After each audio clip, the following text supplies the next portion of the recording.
And the last at least for a year in reviews, we just feel very honored to have Dr. Kamon Chaiyasit. He's kind of very famous nutritionist, and he also hold the position of the president of the Thai GI Society of the Nutrition. Dr. Kamon gonna talk about how to give a good nutrition for you to not only good in shape, but good in heart and also good in your gut microbiota. Dr. Kamon, please.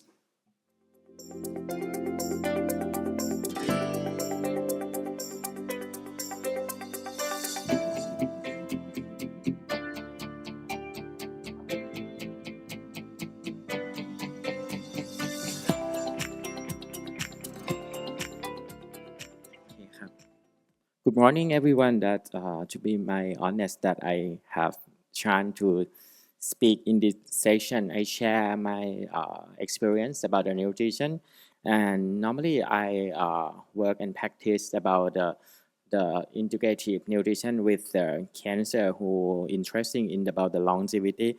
That before I going to have lecture that professor mentioned about the longevity also that I will continue my lecture. But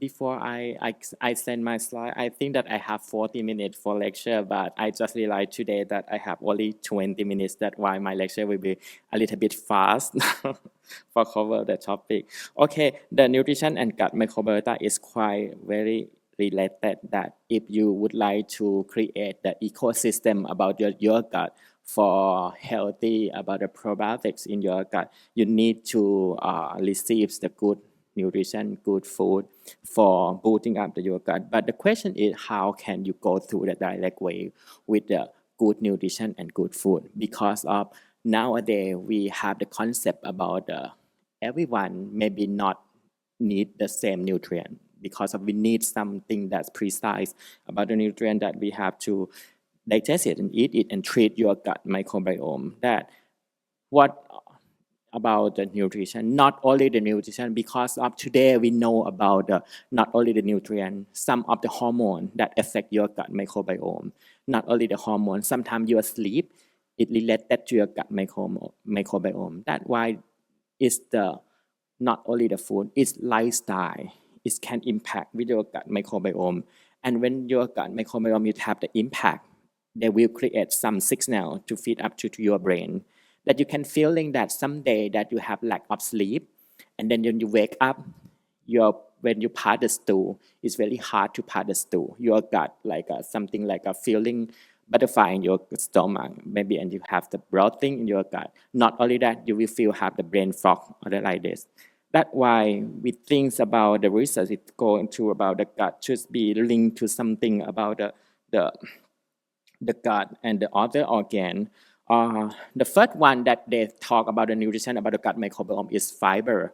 That they talk about mention about the prebiotics. The stress says about the prebiotics can give you a good gut microbiome and good probiotics growth. But unfortunately, nowadays some of my patients, some of our patients who have IBS, it should be avoid some of prebiotics because of its high FODMAP. It will going to have the problem with you. That's why the fiber increase probiotics. That is the truth. But we need more precise that in every case of the patient, how can we precise to improve the probiotic species that we would like to going on to be with that. And the proteins, not for the fiber and then shift to the protein. We know that the protein have effect with your gut. And when we talk about the NCD, we know that one cause of it is the TMAO. If your patient increase high level of protein, and the patient have dysbiosis, it can increase the TMAO level. When TMAO is higher level, it have high risk with cardiovascular disease and cancer. That's why it linked together with the nutrition, with the gut microbiome, with metabolites and NCD that link together. What about the fat? We know that if you intake like a good fat, it will have the good with your health. And now we found that for the good fat like unsaturated fatty acid, it will have the effect with the probiotic in the gut microbiome, such as Akkermansia, Menifera, lactobacillus species and bifidobacteria also, as it can have the good effect to inhibit metabolize of the fat, visceral fat, and will be control the LDL cholesterol in your bloodstream also. But contrastly, if you intake saturated fatty acid, it will increase some of the bacteria that we don't want it. And then it will have the bad signal to the insulin sensitivity. That's why the fat is another story that we concern. But going to Thai situation, because of we in Thailand, Thailand is have a lot of food that have fermented. One is Thai pickle mustard green, or in Thai words is กะหล่ำปีดอง or กะหล่ำดองผักกาดดอง This is very famous in Thailand, and we collect the Thai pickle mustard green in different part of Thailand. For in the north, they have plenty of the Lactobacillus plantarum and fermentum. But when collect from the northeast, it have a lot of Lactobacillus pentosus and fermentum, another strain. And for the south part of Thailand, it have another strain. In the Bangkok or center part of Thailand, they have another Lactobacillus strain. Some is the same, some of different. It means that like nutrition and food and probiotics, it depends on the area that you harvest it and you culture it, because it has several factors that affect the gut the microbiome in that food. Another food that quite popular in Thailand is pomelo. I think another country is that pomelo also. If your patient have constipation and your patient have intake pomelo, it help a lot to pass the stool because of its high in fiber. And in Thailand, they have one pomelo is geographical indication of Thailand. We call pomelo ทับทิมสยาม or ส้มโอทับทิมสยาม in Thai. If a lot of lycopene is a flavonoid, when you have a lot of lycopene, it help your skin for export to the sunlight. It prevent the DNA damage for the sunlight. But anyway, we found the flavonoid in pomelo, not only for skin, but flavonoid in pomelo can affect with your bacteria in the gut. It have increasing the lactobacillus paracasei species if you have the flavonoid from the pomelo. And when they analyze the short-chain fatty acid in pomelo juice fermented, we found that in pomelo juice is have a lot of short-chain fatty acid according to they produce the probiotic bacteria. But when we talk about the food, not only one single nutrient. Another thing that we should concern is in pomelo, we talk about they have a lot of vitamin C, it have antioxidant. But when you harvest the pomelo, it's not like during that time that you harvest and you eat it, because it's very salted. If you would like to eat sweet, you should leave it for 10 days. For pomelo is lapid and sweetened. During the time that you leave it when you harvest it, only the time past 2-3 days, the vitamin C level is decreased around 50%. It means that you cannot get enough vitamin C from pomelo because of it too much, it's for a long time. And another concern is if your patient have some drug that you prescribe to the patient, and then that drug metabolite pass with CYP3D or 3A4 for cytochrome P450. The pomelo flavonoid is have inhibited effect and will have food and drug interaction with pomelo. It's just only one food.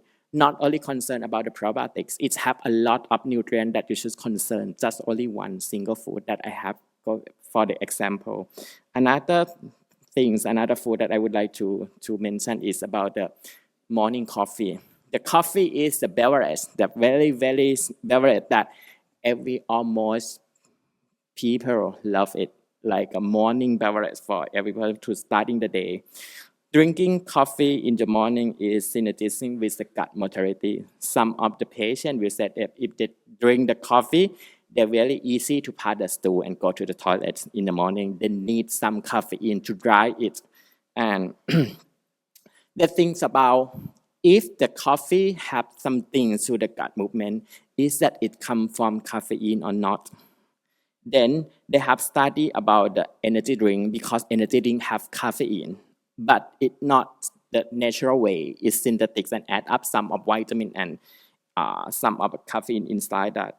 But we found that in the energy drink is have a lot of sugar, and when they give the energy drink, they suppress the diversity of the gut microbiome.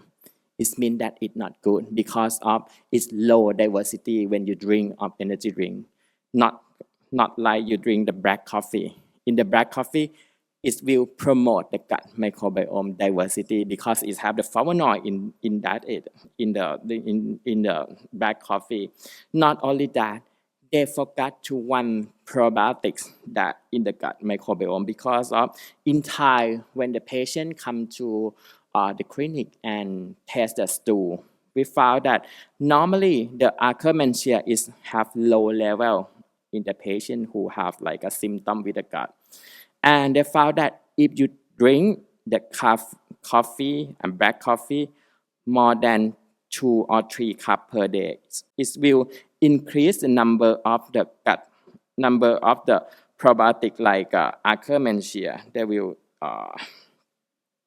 induce the Akkermansia level. Not only that, it will reduce the inflammation like a CRP or malondialdehyde marker. It's a good choice for the our patient who drink the coffee because they have the good effect with the gut microbiome and they have the good effect to control inflammation, and they have a lot of types of coffee in our country. They have Arabica, Microbiota, Canephora.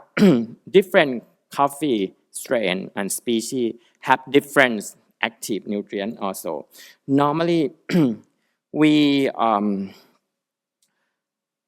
we recommend to have strong antioxidants. It is the coffee Canephora strain.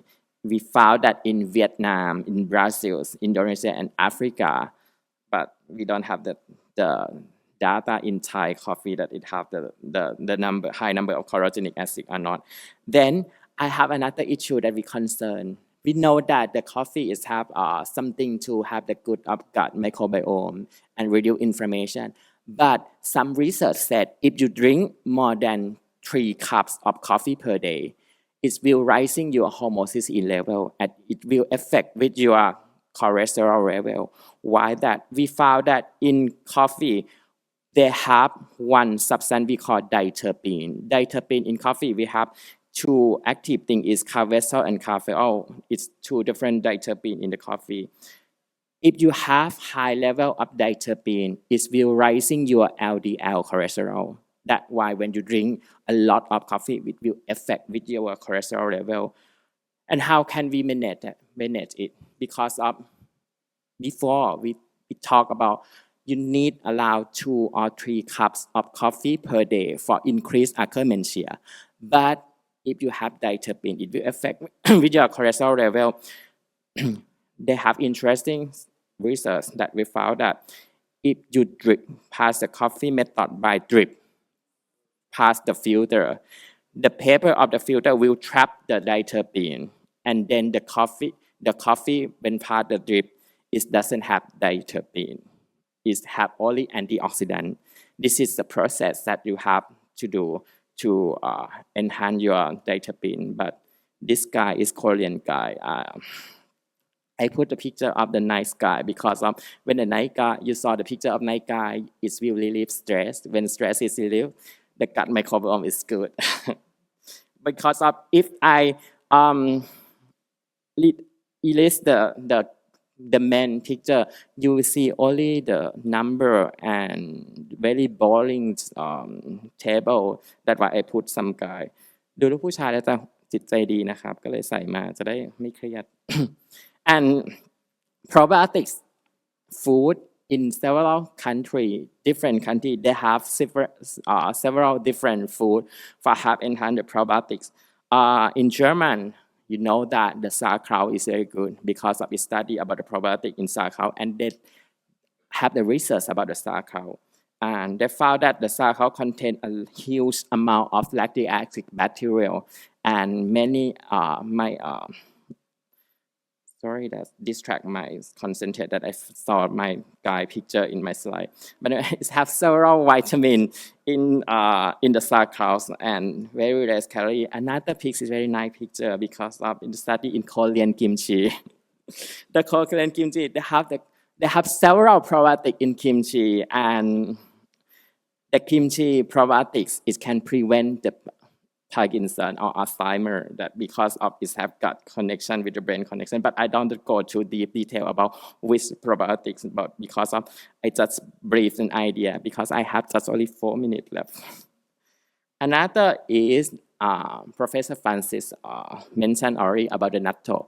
In Japan, they have the natto. The natto have probiotics inside that, but not only the probiotic. When we looking for the natto, we found two functional food in the natto. One is natto kinase, it's an enzyme to prevention the blood clot, and another is MK7. MK7 is derivative of vitamin K2.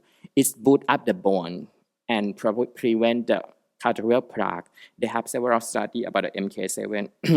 When we found the natto, we know that the natto it comes from soybean. It have several probiotic, but the strain that we interesting is Bacillus subtilis in natto. But anyway, when they try to culture Bacillus from natto, they cannot be like put up them to produce the MK7 for produce the functional food like a huge yield that can produce the food supplement.